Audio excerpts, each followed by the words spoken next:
예레미야서 12장 7절 말씀부터 17절 말씀까지 함께 읽도록 하겠습니다. 예레미야 12장 7절 말씀부터 17절 말씀까지 함께 읽습니다.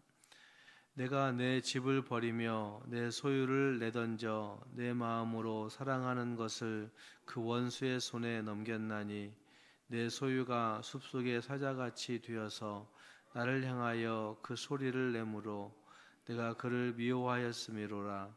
내 소유가 내게 대하여는 문이 있는 매가 아니냐. 매들이 그것을 애워싸지 아니하느냐. 너희는 가서 들짐승들을 모아다가 그것을 삼키게 하라. 많은 목자가 내 포도원을 헐며 내 몫을 짓밟아서 내가 기뻐하는 땅을 황무지로 만들었도다. 그 황무지가 나를 향하여 슬퍼하는도다. 온 땅이 황폐함은 이를 마음에 두는 자가 없음이로다. 파괴하는 자들이 광야의 모든 벗은 산 위에 이르렀고 여호와의 칼이 땅 이 끝에서 저 끝까지 삼키니 모든 육체가 평안하지 못하도다. 무리가 밀을 심어도 가시를 거두며 수고하여도 소득이 없은즉 그 수산으로 말미암아 스스로 수치를 당하리니 이는 여호와의 분노로 말미암음이니라. 내가 내 백성 이스라엘에게 기업으로 준 소유에 손을 대는 나의 모든 악한 이웃에 대하여 여호와께서 이와 같이 말씀하시니라. 보라, 내가 그들을 그 땅에서 뽑아버리겠고 유다 집을 그들 가운데서 뽑아내리라. 내가 그들을 뽑아낸 후에 내가 돌이켜 그들을 불쌍히 여겨서 각 사람을 그들의 기업으로 각 사람을 그 땅으로 다시 인도하리니 그들이 내 백성의 도를 부지런히 배우며 살아있는 여호와라는 내 이름으로 맹세하기를 자기들이 내 백성을 가리켜 바알로 맹세하게 한 것 같이 하면 그들이 내 백성 가운데에 세움을 입으려니와 그들이 순종하지 아니하면 내가 반드시 그 나라를 뽑으리라. 뽑아 멸하리라. 여호와의 말씀이니라. 아멘. 예레미야는 유다 백성과 유다 왕들에게 이 나라가 살 길이 어디에 있는지를 예언했던 사람이었습니다. 그 예언을 통하여서 그는 심한 따돌림도 당하였고 여러 가지 박해와 핍박을 받았던 것을 볼 수 있습니다. 특히 고향 사람들로부터 유다 백성 또 동료 예언자들 그리고 유다 왕들에게까지 그렇게 예레미야는 말씀과 운명을 같이 하면서 정말 모진 순환과 그 모욕들을 다 겪어가고 있는 모습들이 예레미야서에는 잘 등장하고 있습니다. 오늘의 말씀에서는 예레미야가 다름 아닌 고향 사람들로 인해 첫 번째 탄원을 하고 있는 모습이 거기에 등장하고 있습니다. 7절 말씀에 내가 내 집을 버리며 내 소유를 내던져 라고 그렇게 시작하고 있는 것을 볼 수 있습니다. 어쩌면 내 집을 버리고 내 소유를 내던졌다라고 하는 그 표현은 어쩌면 자기 집과 자기 소유를 버리는 하나님으로 잘 나타내주고 있고 어쩌면 자기 하나님께서 선택하셨던 그들을 버리심에 대해서 분명하게 말씀하고 있는 것을 볼 수 있습니다. 이스라엘은 하나님께서 마음으로 사랑하는 하나님의 소유였습니다. 하나님의 것이었다는 말입니다. 그러나 이제 그 소유를 원수의 손에 넘기겠다고 말씀하시는 말씀이 여기에 나타나고 있는 것입니다. 사랑하는 자가 미워하는 자가 되어 있는 격이라 할 수 있습니다. 그들이 하나님 대신 우상을 사랑하고 섬겼기 때문에 하나님은 그들을 버리기로 결단하셨던 그런 모습이 여기에 나타나고 있습니다. 먹잇감을 향해 포효하는 사자처럼 폭력적인 존재가 되었으니 이제 그들도 매들에게 둘러싸이고 들짐승들에게 잡아먹히는 신세가 될 것이다 라고 하는 말씀이 9절 말씀 또 10절 말씀에서 나타나고 있는 것을 볼 수 있습니다. 창조주 하나님의 언약적 사랑과 그 신실함, 그 신실하심이 떠나버린 가나안 땅은 이제 안전과 샬롬의 땅이 아니라 힘과 탐욕이 지배하는 야망의 땅이 되어버리고 있는 모습이 거기에 나타나고 있는 겁니다. 그것을 10절 말씀에서는 내가 기뻐하는 땅을 황무지로 만들었도다 라고 하는 말씀이나 11절 말씀에 온 땅이 황폐함은 이라고 하는 표현들이 그 땅의 모습이 이제는 샬롬이 없고 힘과 탐욕이 지배하는 그런 황폐한 땅이 되어버림에 대해서 말씀하고 있는 것입니다. 그 다음 구절들을 보면 주의 기쁨이던 땅을 많은 목자들이 유린하여 황무지가 되도록 허락하시고 파괴하는 자들이 마음대로 살상을 하도록 용납하시고 있는 모습들도 11절 이하 12절 말씀 13절에서 나타나고 있는 것을 볼 수가 있습니다.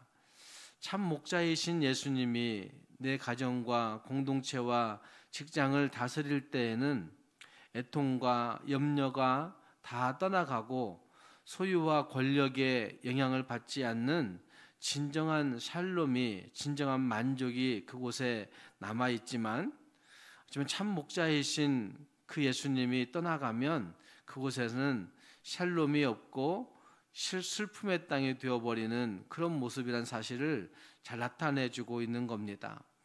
하나님의 심판으로 말미암아 기쁨의 땅이 애통의 땅이 되어지고 풍성하던 땅이 밀 대신 가시를 거두고 수고해도 소득이 없는 수치스러운 땅이 되어버리는 그런 모습을 잘 설명해 주고 있습니다.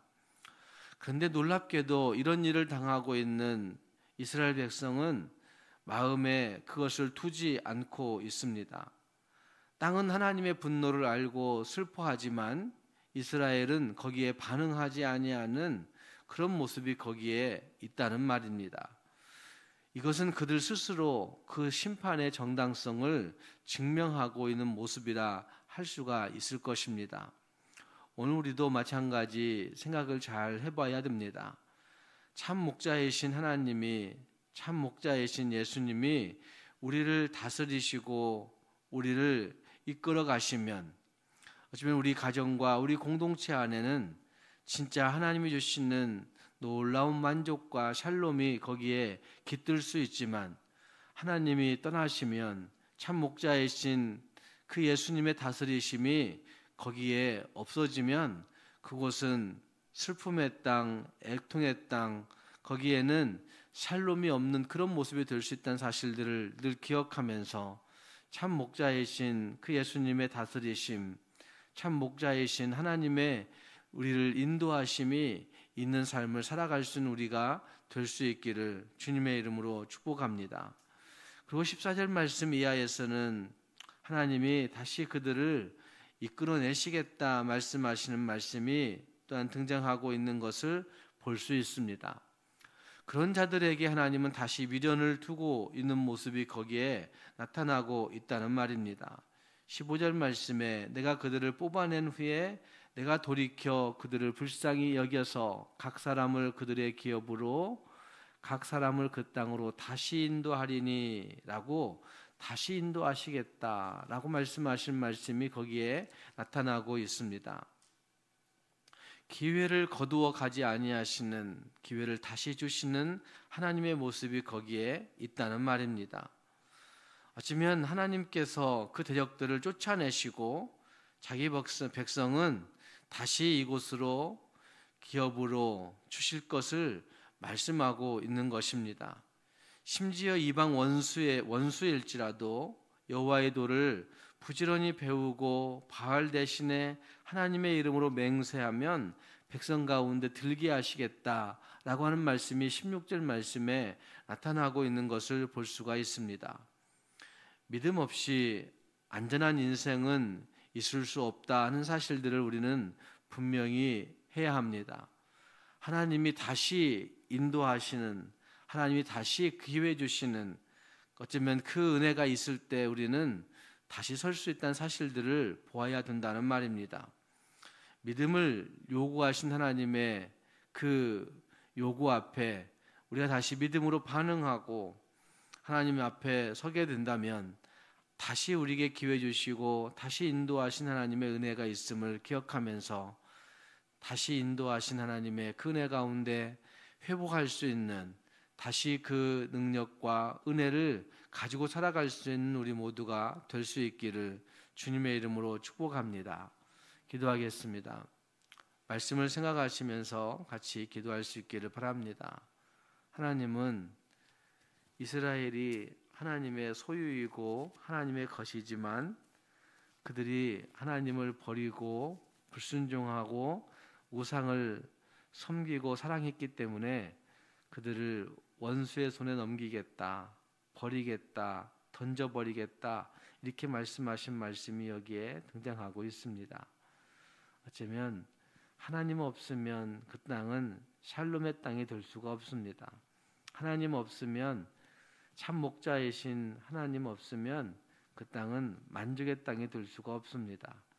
우리도 마찬가지인데 하나님, 우리가 참 목자이신 예수 그리스도를, 참 목자이신 하나님의 그 인도하심과 다스리심을 통하여서 우리가 살고 있는 그곳이, 우리의 공동체가 진짜 샬롬을 누릴 수 있는 하나님의 만족을 추구하고 그 만족을 얻고 살아갈 수 있는 우리가 되게 달라고 기도할 수 있기를 바랍니다. 또 하나님께서 우리를 다시 인도하시는 그날, 다시 기회 주시고 다시 회복시키시는 그날을 우리 모두가 맛볼 수 있게 달라고 믿음으로 결단하고 그 앞에 반응하여 하나님이 주시는 놀라운 인도하심과 회복을 맛볼 수 있는 우리 모두가 되게 달라고 자신들을 축복하며 기도할 수 있기를 바랍니다. 교회를 위해 기도할 때 교회의 표어를 생각하며 기도해 주시기 바랍니다. 온 교회가 하늘의 복을, 하나님의 복을 받아 누리고 그 복으로 세상 속에 복이 될 수 있는 교회가 되게 달라고 교회의 표를 생각하며 기도하시고, 또 오늘부터 시작되는 전교인 여름 수련회를 위해서 기도해 주시기 바랍니다. 목요일까지 진행되는 수련회가 하나님의 은혜 가운데 잘 진행되어지고 이 폭염 가운데 한 사람도 낙오하지 아니하고 기쁨 가운데 주님의 쉼을, 주님의 그 회복을 풍족하게 누릴 수 있는 복된 시간이 되게 달라고 전교인 여름 수련회를 위해서 기도해 주시고, 또 교회 안에 진행되는 모든 일들이 안전하게 잘 진행될 수 있도록 하나님께서 수련이 가 있는 동안에 이곳 교회도 하나님께서 안전하게 보호해 주시기를 위해서 기도해 주시기 바랍니다. 함께 기도하겠습니다. 걸어가신 하나님 아버지, 주님의 은혜를 감사합니다. 하나님의 은혜 가운데 하나님의 소유되어 하나님의 보호 가운데 살게 하여 주신 것을 인하여 감사합니다. 하나님 아버지, 우리가 불순종하고 하나님 배반하고 하나님 우상을 더 좋아하고 세상 것들을 따라갈 때 하나님 이스라엘 민족을 버리시고 던지시지만 다시 하나님께서 그들을 인도하시고 다시 기회 주시고 다시 이끌어 주시는 것들을 보게 하시니 감사합니다. 하나님 아버지, 우리도 하나님의 다시 인도하심 앞에 하나님 믿음으로 설 수 있는 자들이 될 수 있게 도와주시고, 참 목자이신 하나님, 참 목자이신 예수 그리스도의 인도하심과 다스리심을 통하여 진짜 만족과 샬롬의 삶을 살아갈 수 있도록 하나님이 인도하여 주시기를 원하옵나이다.